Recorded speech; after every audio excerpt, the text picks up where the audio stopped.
Well, to give you a sense of time, by the time that this story is finished, someone in the United States will be sexually assaulted.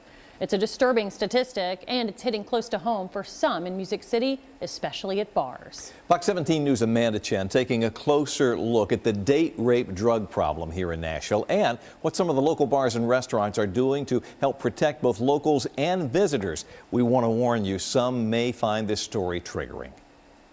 Each year, close to 500,000 Americans are sexually assaulted or raped. It's an alarming statistic that's affecting those here in Nashville. So what's being done to stop this?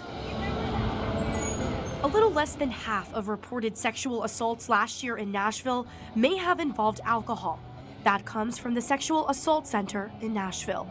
It's happened to Nate Faulkner, who's been in the bar industry for 15 years. I've been roofied twice. I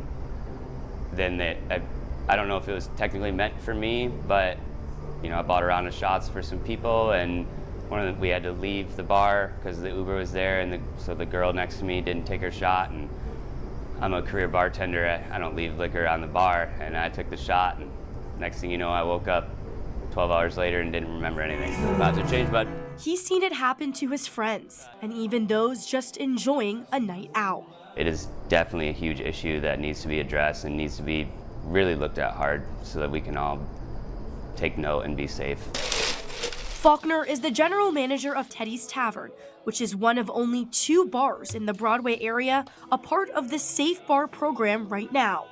The Safe Bar program is a bystander intervention program that partners with establishments across the city to help train staff on how to intervene if someone is being sexually assaulted. There's code words that if a customer feels unsafe, they can come up to the bar and order an angel shot. And our staff is trained to immediately know that this person doesn't feel safe, something is happening, so they can pull them aside and we can correct that situation. The Sexual Assault Center provides bars with resources to use as well. Now, every bar here at Teddy's Tavern has one of these test strips. It's really easy. All you have to do is put a few drops of your drink right here and right here. And you wait a little to see if it's blue, that means you may have that drug in your drink. If it's white, you're all clear. It's as easy as that. But why aren't more bars a part of the Safe Bar program? I reached out to Steve Smith, the owner of Tootsie's, Kid Rock's, and Honky Tonk Central, just to name a few. I wanted to know why his bars aren't safe bars. I am waiting for a response.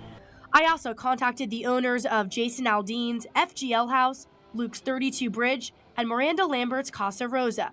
A spokesperson tells me they were recently introduced to the Safe Bar program and are scheduled to meet with them to begin the process. A spokesperson for Dierks Bentley's Whiskey Row tells me they went through a Safe Action certified program before the Safe Bar program launched. Councilmember Jacob Coupin represents the Broadway area. Since I've been in that conversation, there's a lot of interest from the bar groups. I've talked to the Broadway Entertainment Association. I know everyone knows about Steve Smith. I've talked to his organization and encouraged them to look at these upcoming trainings, get their bars trained. Coupin says that even if a couple of hours of training will stop one person from being roofied, it's absolutely worth it, and doesn't see a reason why a place wouldn't want to do that. But what's Coupin's message to those who may be apprehensive about going downtown? Overall, we are a very safe city.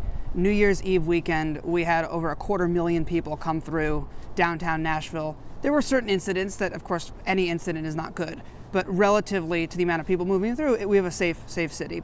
While Nashville General Hospital and Vanderbilt University Medical Center offer roofie tests, it's at the provider's discretion, and in most cases, the assault needs to be reported to police first. Some in the community believe those protocols need to change.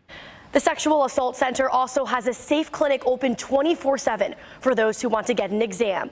But an exam must be done within 120 hours of the assault. We have more information on our website at fox17.com. Reporting in the studio, I'm Amanda Chen, Fox 17 News, your Code Red station.